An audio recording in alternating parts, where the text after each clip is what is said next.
नमस्कार दोस्तों, स्वागत है आप सभी का पाई क्लासेस यूट्यूब चैनल पे। दोस्तों आज का हमारा video math crash course subjective का दूसरा वीडियो है। इसके पहले दोस्तों सब्जेक्टिव क्वेश्चन मैथ का क्रैश कोर्स का एक पहला वीडियो अपलोड कर दिया गया है। यदि आप लोग नहीं देखे हैं तो इस वीडियो के आई बटन में आपका लिंक मिल जाएगा, जाकर के आप देख सकते हैं। आज के इस वीडियो में दोस्तों आपका एक जो मॉडल पेपर होता है उस मॉडल पेपर का जितना भी मॉडल पेपर में लघु उत्तरीय प्रश्न जो मैट्रिक परीक्षा में 2 नंबर में पूछे जाते हैं उन सभी प्रश्न को फिलहाल अभी सॉल्व किया जा रहा है। जो दीर्घ उत्तरीय प्रश्न होगा दोस्तों उसका अलग वीडियो आपको मिलेगा, ठीक है। तो वीडियो को शुरू से अंत तक देखिएगा। यदि आप इस बार मैट्रिक बोर्ड परीक्षा की तैयारी कर रहे हैं तो आपके लिए वीडियो काफ़ी महत्वपूर्ण है।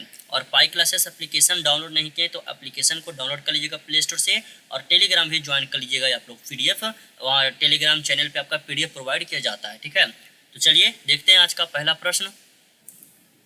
देखिए आज का प्रश्न है, कह रहा है कि यदि सेक थीटा, देखिए सेक थीटा का मान यहाँ पर दिया गया ये वाला, ठीक ना।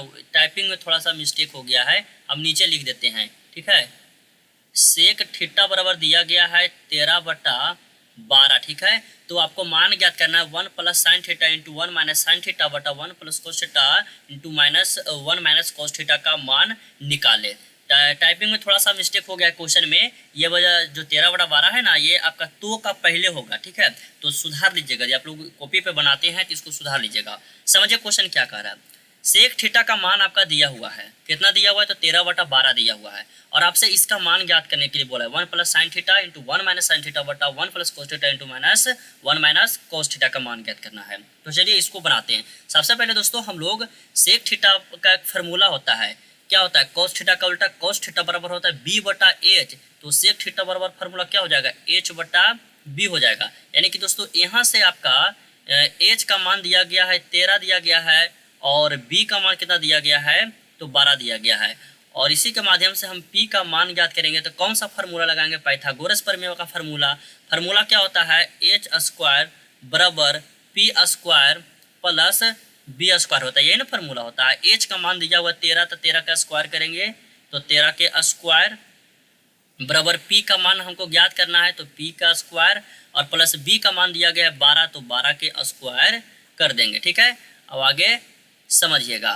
तो 13 का स्क्वायर हो गया दोस्तों 169 हो गया, बराबर p का स्क्वायर और प्लस 12 का स्क्वायर 144 हो गया। यह 144 सीधा रह के घटेगा तो फाइनली हम यहाँ पे लिख सकते हैं p² बराबर 169 में से 144 घटाइएगा तो चलिए 169 - 144 कीजिएगा तो बराबर कितना बचेगा, 25 आएगा।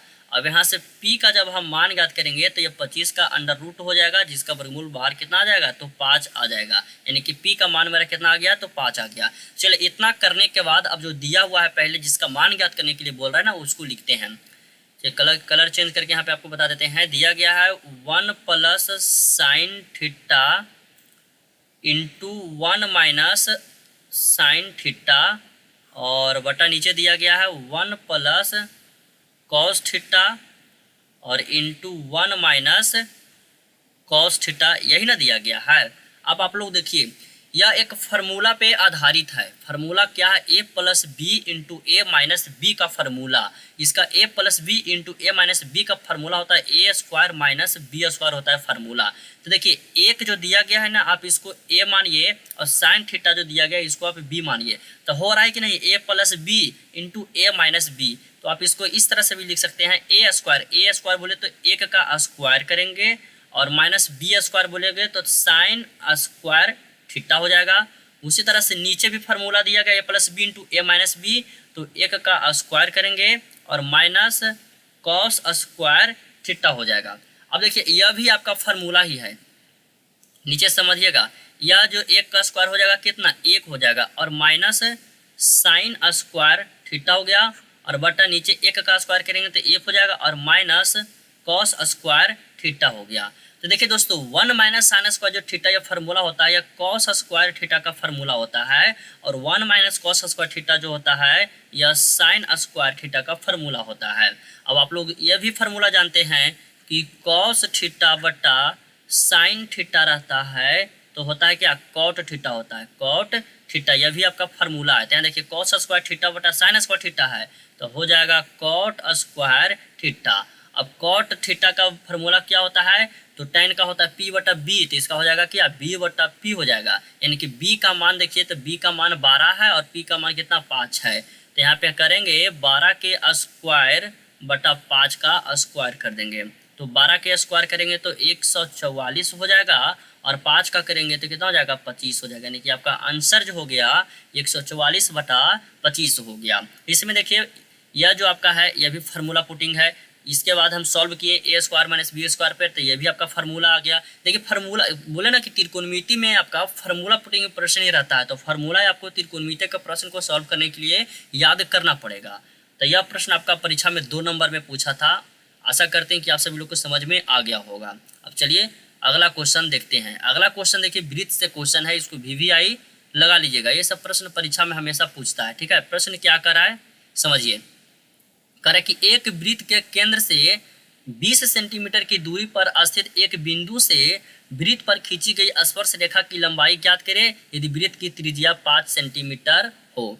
तो चलिए सबसे पहले हम एक वृत्त बनाएंगे। यहाँ पे सबसे पहले एक वृत्त यहाँ पे बना लिए, ठीक है। वृत्त का केंद्र ये आपका सेंटर हो गया, जिसका O से आपका सूचित बोला कि वृत्त का केंद्र O हो गया, हम इसको मान लिए, ठीक है। और क्या करा कि वृत्त का केंद्र से 20 सेंटीमीटर दूरी पर, यानी कि वृत्त का केंद्र है यहाँ से 20 सेंटीमीटर दूरी इधर आएंगे, ठीक है। तो यह दोस्तों आपका देखिए 20 सेंटीमीटर के दूरी पर हो गया। यह कितना है 20 सेंटीमीटर के मान लेते हैं। यहाँ पर बिंदु क्या है, तो बिंदु P है और यह बोल रहा है कि वृत्त के त्रिज्या है। आप इधर भी त्रिज्या, इधर भी त्रिज्या, इधर भी त्रिज्या, सब क्या होगा बराबर ही होगा। तो त्रिज्या कितना दिया गया है, तो 5 सेंटीमीटर त्रिज्या दिया गया, ठीक है। यह बिंदु को हम Q मान लेते हैं। अब कह रहा है क्या कि स्थित एक बिंदु से वृत्त पर खींची गई स्पर्श रेखा की लंबाई ज्ञात करें। यानी कि यह जो होगा स्पर्श रेखा होगा वृत्त का, यह क्या है, यह स्पर्श रेखा है वृत्त का।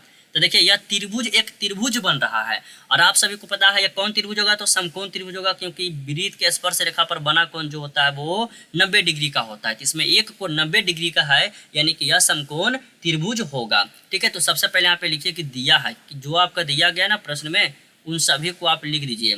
तो क्या क्या दिया गया है, OP का मान कितना दिया गया, यह हो गया O और P का मान दिया गया है 20 सेंटीमीटर और O और Q का मान दिया गया है 5 सेंटीमीटर। ज्ञात करने के लिए बोला है QP का मान आपको ज्ञात करना है। तो हम चलेंगे दोस्तों समकोण त्रिभुज, यहाँ पे लिखिएगा समकोण त्रिभुज। त्रिभुज क्या है OPQ, समकोण त्रिभुज OPQ से, तो OPQ से हम चलेंगे और इसमें भी पाइथागोरस प्रमेय का हम उपयोग करेंगे। तो देखिए आपका ये सबसे बड़ी भुजा कर्ण है, तो कर्ण का मान दिया हुआ है, तो फार्मूला पहले लिख देते हैं कर्ण स्क्वायर, यानी कि OP का स्क्वायर हो जाएगा और बराबर क्या होगा OQ का स्क्वायर प्लस QP का स्क्वायर होगा। ये पाइथागोरस प्रमेय से हो गया। तो OP 20 है तो 20 के स्क्वायर करेंगे और बराबर OQ कितना है, तो 5 है, तो 5 के स्क्वायर करेंगे और प्लस QP का स्क्वायर यहाँ पे रहने देते हैं, ठीक है। अब समझिएगा, इस साइड समझिएगा। तो 20 के स्क्वायर करेंगे तो कितना हो जाएगा 400 हो जाएगा, बराबर 5 के स्क्वायर करेंगे तो 25 हो जाएगा और प्लस QP का स्क्वायर हो गया। अब यहाँ से दोस्तों आप QP का स्क्वायर बराबर यहाँ जब ज्ञात करेंगे तो ये 25 आके इधर क्या घटेगा ना, तो 300 कितना हो जाएगा 75 हो जाएगा। इसीलिए QP बराबर जब हम ज्ञात करेंगे तो अंडर रूट चढ़ेगा किसका, तो 375 का, और इसका जब वर्गमूल आप निकालिएगा तब पूरी वर्गमूल नहीं निकलेगा, इसका एक एवरेज आएगा 19.36 आपका इसका वर्गमूल बाहर आ जाएगा, ठीक है। तो यही आपका आंसर हो गया 19.36। किसका मान आ गया, तो QP का मान आ गया, यहाँ पर लिख देंगे 19.36 सेंटीमीटर, आपका यही आंसर हो गया। तो वृत्त वाला जो यह क्वेश्चन होता है हमेशा परीक्षा में पूछता है। तो इसमें आप लोग क्या कीजिएगा ना कि 20 के जगह पे आप 10 पुट कर लीजिए और 4 के जगह पे आप कुछ और पुट कर लीजिए और यही क्वेश्चन को बनाइए, सेम मेथड आप लगा करके बनाइए। देखिए कहाँ पर दिक्कत आपको होता है, कहीं दिक्कत होगा तो ये क्वेश्चन जो बनाए फिर से इसको एक बार देख करके समझ के बनाइएगा। अंक चेंज करके कहिए तो हम अंक आपका चेंज कर देते हैं, ठीक है। आप देखिए 3 4 5 ये ट्रिपलेट होता है, 3 4 5 होता है ना, तो सब में आपसे 5 से गुना कीजिए तो 15 हो गया, 20 हो गया, 25 हो गया। तो ये 20 के जगह पे आपको रख लेना है कितना 25 रख लेना है और इसको आप रख लीजिए 15, ये जो है ना 5, इसको 15 कर लीजिए और बनाइए, ज्ञात कीजिए क्यू पी का मान कितना आता है। ज्ञात करके देखिएगा कि कितना मान आ रहा है, पाइथागोरस प्रमेय लगा करके ही बनाना है, ठीक है। चलिए अगला क्वेश्चन देखते हैं। आपका आज लघु उत्तरीय प्रश्न एक सेट का खत्म हो जाएगा और आगे फिर हम दीर्घ उत्तरीय प्रश्न बनाएंगे, ठीक है। यह भी क्वेश्चन देखिए काफी महत्वपूर्ण है। क्या कह रहा है क्वेश्चन में कि किसी त्रिभुज ABC में AD लंब BC तो सिद्ध करे कि AB square plus CD square बराबर BD square plus AC square. प्रश्न ये सिद्ध करने के लिए इसको VVI लगा के चलिएगा, ये सब प्रश्न पूछता है हमेशा, ठीक है। थ्योरी वगैरह जब पढ़िएगा ना पाइथागोरस प्रमेय लघु और ये थेल्स प्रमेय सिद्ध करने के लिए, तो पाइथागोरस प्रमेय और थेल्स प्रमेय ये दोनों को एकदम कंठस्थ याद कर लेना है, इसको सीख करके जाना है। परीक्षा में 5 नंबर में हर एक साल पूछता है। पाइथागोरस प्रमेय को सिद्ध करने के लिए, पाइथागोरस के विलोम, थेल्स प्रमेय सिद्ध करने के लिए और थेल्स के विलोम सिद्ध करने के लिए ये सब परीक्षा में पूछता है। चलिए फिलहाल इस क्वेश्चन को हम सॉल्व करते हैं। कह रहा है कि किसी त्रिभुज ABC में सबसे पहले हम एक त्रिभुज बनाते हैं, ठीक है। सबसे पहले एक हमको त्रिभुज बनाना होगा, तो चलिए एक त्रिभुज यहाँ से बना लेते हैं। बढ़िया से आप लोग त्रिभुज बनाइएगा परीक्षा में, ठीक है। त्रिभुज का नाम दे देते हैं दोस्तों A, B और C। प्रश्न में क्या बोला है कि AD जो लंब है किस पर है, BC पर है, यानी कि B और C है, इसी के ऊपर कौन लंब है, तो AD है, यानी कि यह है आपका लंब हो गया। एक कौन, ये जो बिंदु है D हो गया, तो AD लंब होगा किस पर, BC पर हो गया लंब। तो चलेंगे अब आगे इसको, चलिएगा देखिए यहाँ पे एक समकोण, यह भी आपका समकोण त्रिभुज ये है, ठीक है। यहाँ पे भी आपका 90 डिग्री का कोण बनेगा। तो इसमें देखिए 2 त्रिभुज आपका बन रहा है। यह जो त्रिभुज है, जैसे कहने 2 त्रिभुज बन रहा है, कैसे आपको पता चलेगा कि 2 त्रिभुज बन रहा है, तो एक ADB भी बन रहा है और एक यहाँ पे DAC भी बन रहा है। तो दोनों त्रिभुज से हमको चलना होगा। तो चलिए पहले लिखते हैं कि सिद्ध करना है, जो सिद्ध करना है उसको यहाँ पे लिख दीजिएगा, सिद्ध करना है। क्या सिद्ध करना है, तो AB square plus CD square बराबर BD square plus AC square, इसी को सिद्ध करना है। तो चलिए इसको सिद्ध करते हैं। अब देखिए हम सबसे पहले चलेंगे दोस्तों समकोण त्रिभुज, यहाँ पे लिख दीजिएगा समकोण त्रिभुज ADC से चलेंगे। तो देखिए ADC यानी कि ये वाला जो त्रिभुज है, इस त्रिभुज में हम चलेंगे। यह जो कलर जिसको कर रहे हैं ना, यह त्रिभुज में चल रहे हैं, ठीक है। ADC वाला में चल रहे हैं, तो ADC में चलेंगे तो लिखेंगे AD स्क्वायर बराबर होगा AC square minus CD square. देखिए AD स्क्वायर, देखिए AD इसका स्क्वायर इसका बराबर होगा AC स्क्वायर, AC स्क्वायर और माइनस या CD स्क्वायर करेंगे तब हो गया। तो यह हो गया किससे, समकोण त्रिभुज ADC से हुआ। अब चलेंगे समकोण त्रिभुज दूसरा जो बचा हुआ उससे, तो नीचे लिखेगा समकोण त्रिभुज, इसका नाम है BDA से चलेंगे। तो BDA कौन वाला है, तो ये नीचे वाला आपका BDA है। तो यहाँ पे भी उसी तरह से लिखेंगे AD स्क्वायर बराबर AB square minus DB square होगा। अब दोनों को देखिए AD का मान, तो देखिए AD बराबर यहाँ भी है, AD बराबर यहाँ है, तो हम ये दोनों के बराबर कर सकते हैं। इसके बराबर यह होगा, तो ये दोनों के पहले बराबर कर दीजिए। लिख दीजिए AC square minus CD square बराबर AB square minus DB square. हम क्यों किए, क्योंकि AD का स्क्वायर जितना AD का मान है, यहाँ भी AD का मान है, तो दोनों को हम बराबर कर सकते हैं कि नहीं, करेंगे। अब आगे चलिए देखिए यहाँ पर लिखिएगा क्या, अब आप इसको इस तरह से लिख सकते हैं AB स्क्वायर और माइनस हो जाएगा क्या DB स्क्वायर, या जो DB है DB स्क्वायर इसको पहले लिख देते हैं DB स्क्वायर बराबर, उसके बाद लिखेंगे AC square minus CD square. अब देखिए सहियार के लिख दिए, कुछ के नहीं, सहियार के लिख दिए। अब देखिए यही आपको सिद्ध करने के लिए ना बोल रहा था, तो यही जो सिद्ध करने के लिए बोल रहा था AB स्क्वायर, यहाँ पे प्लस ना होगा जी, एक मिनट, यहाँ पे प्लस हो जाएगा, एक मिनट थोड़ा यहाँ पे इसको एक स्टेप हम आगे चल गए हैं, एक स्टेप और इसको करके हम आपको बताते हैं, ठीक है, नहीं तो समझने में दिक्कत हो जाएगा। समझिएगा, सबसे पहले हम क्या लिखेंगे AC square minus CD square बराबर करेंगे AB square minus DB square.